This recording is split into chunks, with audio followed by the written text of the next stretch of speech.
मित्रों, सभी को नमस्कार मेरा। मैं आज कर्मयोग, हमारे अध्याय तीसरा अध्याय, तो अपना कर्मयोग हम शुरू करते हैं। कृष्ण कह रहे हैं अर्जुन से, न मे पार्थास्ति कर्तव्यम त्रिषु लोकेषु किंचन नानवाप्तम वातव्यम वर्त एव च कर्मणि। अर्थात, हे प्रथा पुत्र, तीनों लोकों में मेरे लिए कोई भी कर्म नियत नहीं है। न मुझे किसी वस्तु का अभाव है, मुझे किसी वस्तु का मोह नहीं है, किसी वस्तु का अभाव नहीं है, और न आवश्यकता ही है। तो इसीलिए मैं भी अपने नियत कर्म करने में तत्पर हूँ। मैं भी नियत कर्म करता हूँ। नियत कर्म करने के लिए हमेशा सदा सक्रिय रहता हूँ।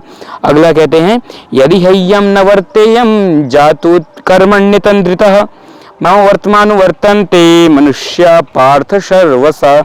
अर्थात, क्योंकि यदि मैं नियत कर्मों को सावधानी पूर्वक ना करूं तो हे पार्थ, यह निश्चित है कि सारे मनुष्य मेरे पथ का ही अनुगमन करेंगे।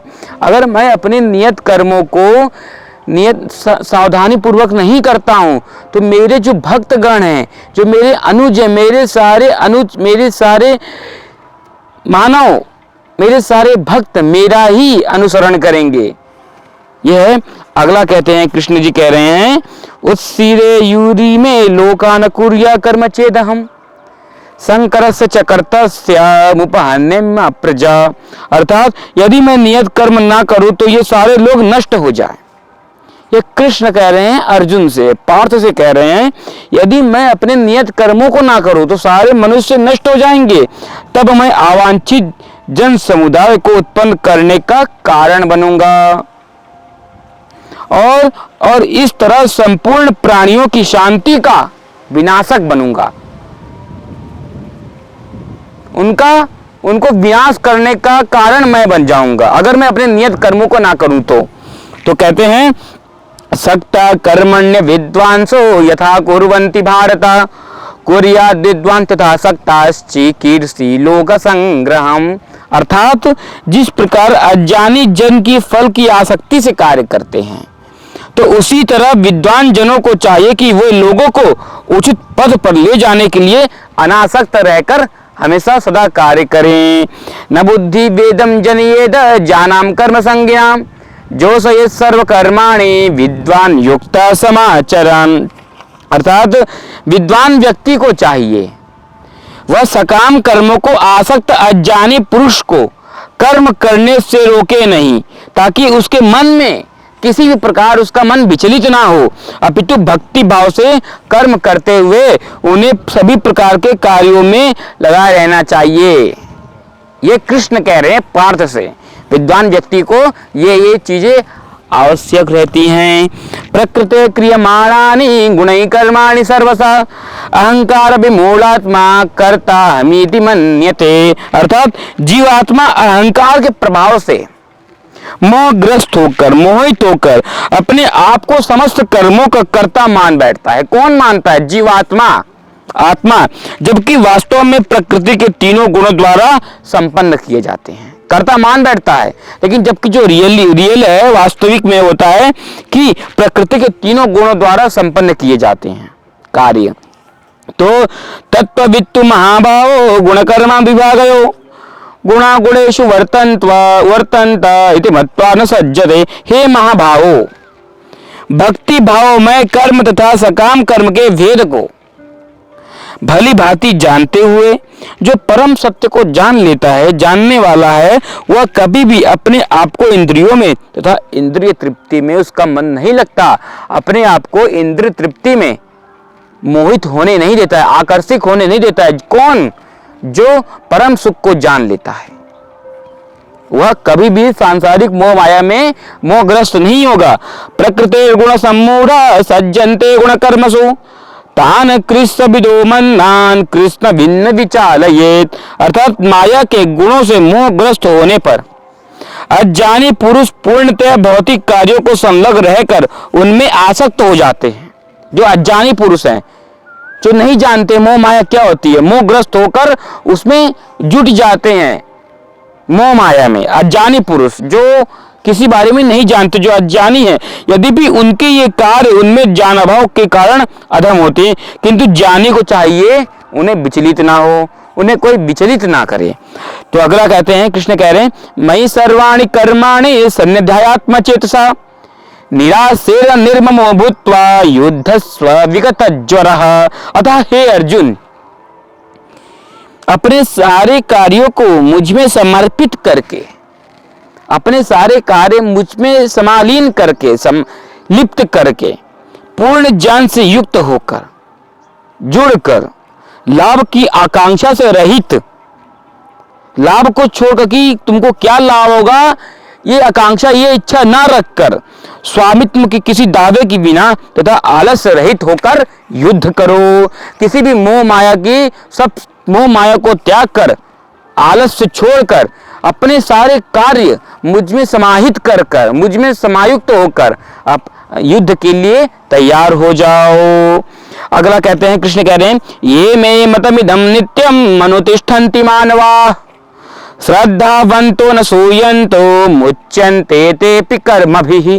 अर्थात जो व्यक्ति मेरे आदेशों के अनुसार, कृष्ण कह रहे हैं अर्जुन से, जो मानव, जो व्यक्ति मेरे आदेशों के अनुसार अपना कर्तव्य करते रहते हैं और ईर्ष्या रहित होकर इस उपदेश का श्रद्धा पूर्वक पालन करते हैं, ईर्ष्या हटाकर, ईर्ष्या को त्याग कर श्रद्धा रहित मेरे उपदेशों का पालन करते हैं, वे सकाम कर्मों के बंधन से मुक्त हो जाते हैं। कोई भी बंधन उनको छू नहीं सकेगा, बंधनों से मुक्त हो जाते हैं, सकाम कर्मों के बंधनों से। तो अगला कहते हैं, ये त्वेदभ्य सूयन्तो नानु तिष्ठन्ति मे मतम सर्वज्ञान विमूढ़ास्तान विद्धि नष्टान चेतसः। अर्थात किंतु जो ईर्ष्यावश इन उपदेशों की उपेक्षा करते हैं और इनका पालन नहीं करते, उन्हें समस्त ज्ञान से रहित, दिग्भ्रमित, सिद्धि के प्रयासों में नष्ट भ्रष्ट समझना चाहिए।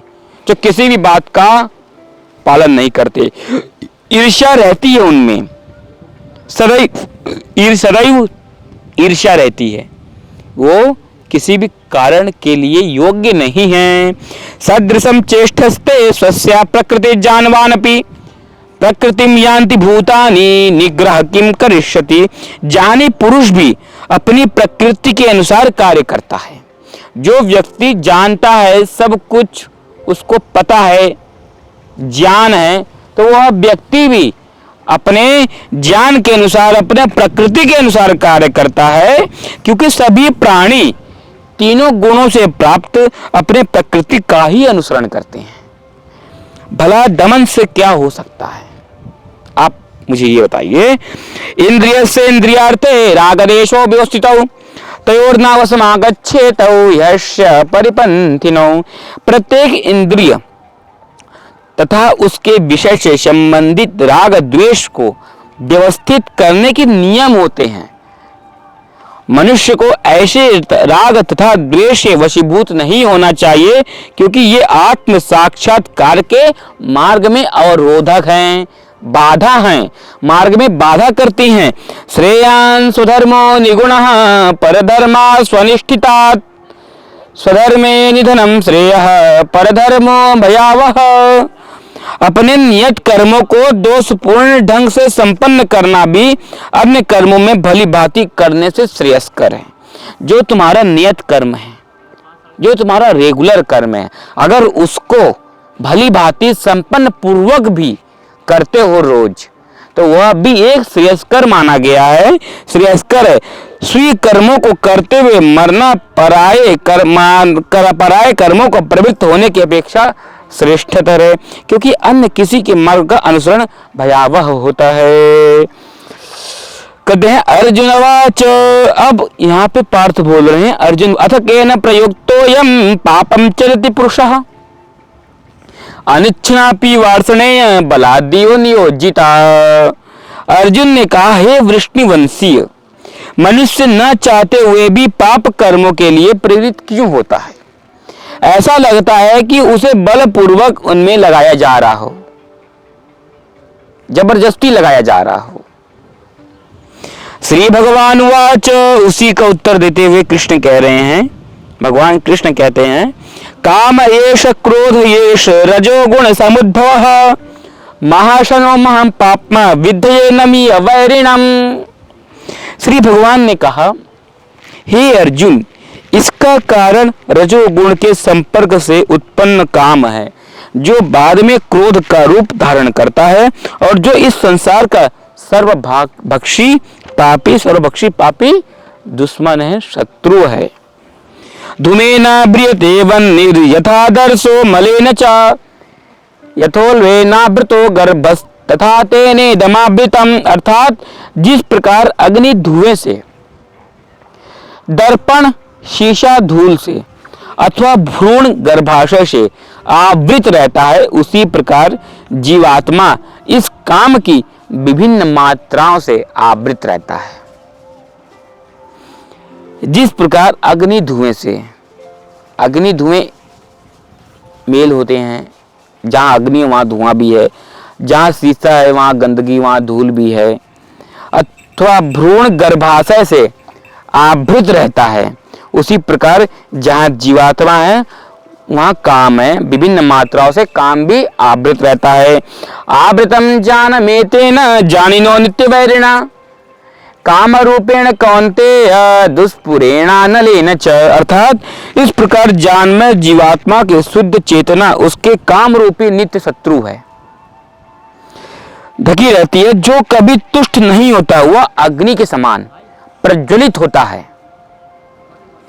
तो इंद्रियाणि मनोबुद्धि रस्याधिष्ठान मुच्यते एतर्विमोहत्ये स ज्ञानमावृत्य देहिनम। अर्थात इंद्रियां, मन तथा बुद्धि इस काम के निवास स्थान है। ये इंद्रियां, मन और बुद्धि ये हमारे शरीर के निवास स्थान है। इनके द्वारा यह काम जीवात्मा के वास्तविक ज्ञान को ढककर उसे मोहित कर लेता है, उसे आकर्षित कर लेता है। तस्मात् त्वमिन्द्रियाण्यादौ नियम्य भर्तर्षभः पापमानं प्रजह्येनं ज्ञानाभिज्ञाननाशनम्। इसलिए हे भारतवंशियों, श्रेष्ठ अर्जुन, प्रारंभ में ही इंद्रियों को वश में करके इस पाप के महान प्रतीक का दमन करो। वश में करके इंद्रियों को इस पाप दमन करो, महान प्रतीक कार्य को दमन करो, ज्ञान तथा आत्म साक्षात्कार के विनाशकर्ता का वध करो, जो विनाश का कारण है उसका वध करो इंद्रियों को वश में करके। इंद्रियाणि पराण्या और इंद्रियभ्य परम मनः मनसस्तु परा बुद्धिर योर बुद्धि परसस्तु सह। अर्थात कर्मेंद्रियां जड़ पदार्थ की अपेक्षा हैं, मन इंद्रियों से बढ़कर है, बुद्धि मन से भी उचित है, वह आत्मा बुद्धि से भी बढ़कर है। ये कह रहे हैं श्री कृष्ण अर्जुन से। एवं बुद्धि परम बुद्ध संस्थाभ्यात्मनात्मना जहि शस्त्रुम महाबाहो काम रूपम दुराशरम। इस प्रकार हे महाबाहु अर्जुन, अपने आप को भौतिक इंद्रियों, मन तथा बुद्धि से बुद्धि मन इंद्रियों बुद्धियों से मन को सावधान आध्यात्मिक बुद्धि से स्थिर करके आध्यात्मिक शक्ति द्वारा इस काम रूपी दुर्जय शत्रु को जीतो, दुर्जय शत्रु को परास्त करो। इति तृतीयोध्यायः।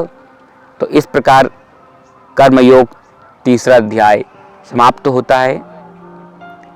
इस तीसरे अध्याय में भगवान ने कर्मयोग का वर्णन किया है।